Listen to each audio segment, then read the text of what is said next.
अभी just Netflix पे एक सीरीज रिलीज हुई है जिसका नाम है द हॉक, जिसको देख के मैंने कंप्लीट कर लिया। इसके अंदर 10 एपिसोड हैं जिसको देख के मैं डर गया, लेकिन घबराने की बात नहीं क्योंकि सिर्फ 30 मिनट के करीब के एपिसोड हैं। इजीली आप कंप्लीट कर लेंगे। लिटरली मैं जब पहला एपिसोड कंप्लीट किया और दूसरा कंप्लीट किया, तीसरा कंप्लीट किया, मैंने कहा ये इतनी जल्दी जल्दी कैसे आगे बढ़ रहा है। देन आई रियलाइज कि भाई ये तो एपिसोड ही बहुत छोटे छोटे हैं, इस वजह से जल्दी जल्दी कंप्लीट हो जाता है।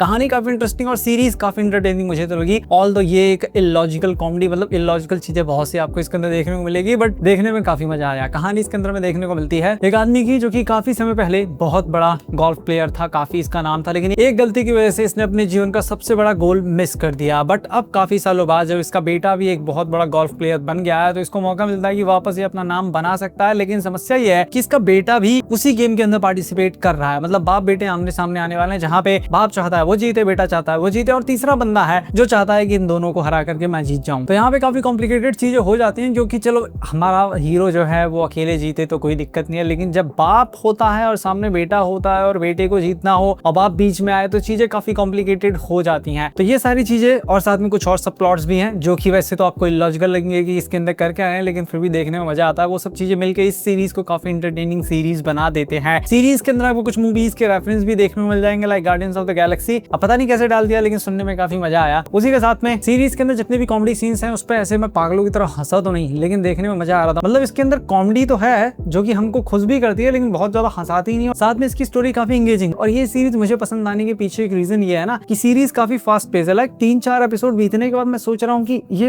हो क्या रहा है, मैंने इसको देख कैसे लिया। मैंने अपने आप से सीधे एक बात कही थी, अगर पहला एपिसोड देखूंगा पसंद आया तो ठीक है बेटा देखूंगा इन इस सीरीज को, क्योंकि मुझे इस सीरीज कुछ खास लगी नहीं थी।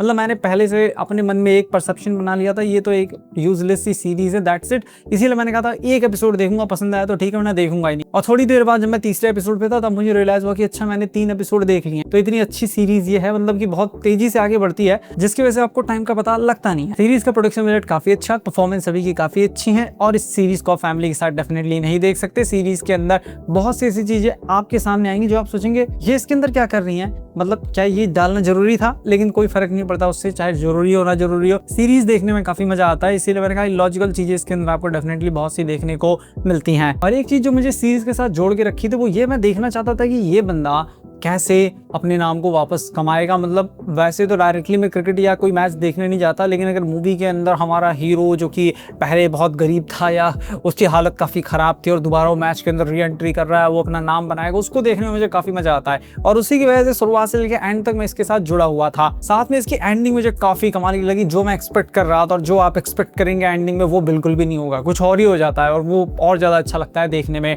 इसीलिए मैं इस सीरीज़ को बोलूँगा कि अगर आपको एक अच्छी खासी इंटरटेनिंग सीरीज़ देखनी है जिसके अंदर कॉमेडी हो, स्पोर्ट्स हो, एक्शन हो, पागलपन हो, इलॉजिकल चीजें, तो ये सीरीज आपके लिए होने वाली है। बाकी नेगेटिव में इसके अंदर कुछ नेगेटिव एसेज मुझे लगा नहीं, क्योंकि मुझे सीरीज काफी इंटरटेनिंग लगी है। और ये भी मैं नहीं बोल सकता कि सीरीज को थोड़ा और ढंग से लिखना चाहिए था या सीरीज के राइटिंग के ऊपर और ज्यादा ध्यान देना चाहिए था, क्योंकि इसके जो मेकर्स हैं वो इसको कॉमेडी वे में ही दिखाना चाहते थे, इलॉजिकल ही दिखाना चाहते थे। तो मैं इस सीरीज को रेट करूंगा 8 आउट ऑफ 10, और मिलता हूँ आपसे नेक्स्ट वीडियो में।